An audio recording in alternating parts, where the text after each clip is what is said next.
आता आपण याच्यामध्ये जैविकची या ठिकाणी बीज प्रक्रिया करून घेणार आहोत. आता हे सावलीमध्ये आपण 1 तास बियाणं आता सुकवलेलं आहे.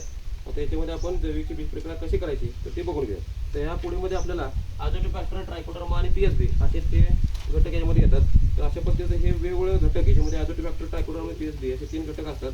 तर आपल्याला काय करायचं आहे, ह्याच्यामध्ये 100 ग्राम गुळाचा खडा घ्यायचा आहे. साधारणतः 50 ते 60 मिली द्रावण होईल. या पद्धतीने द्रावण बनवून घ्यायचं आहे. सुरुवातीला आपण याचं द्रावण या गुळाच्या खड्यापासून बनवलेलं आहे. तर हे द्रावण आपण याच्यावरती थोडंसं हळूवारपणे याचं शिंपडून घ्यायचं आहे.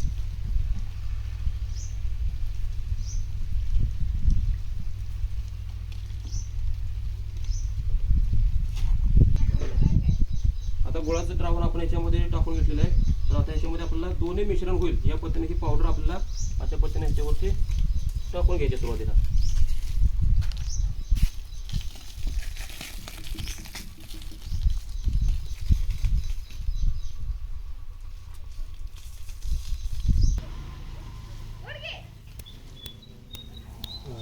आता आपल्याला असे हे हळूवारपणे या ठिकाणी बियाणं न चोळता या ठिकाणी हळूवारपणे हे बियाण्याला औषध लावून घ्यायचं आहे.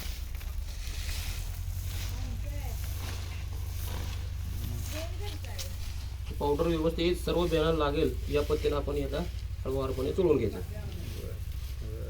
गुरुवारी होते.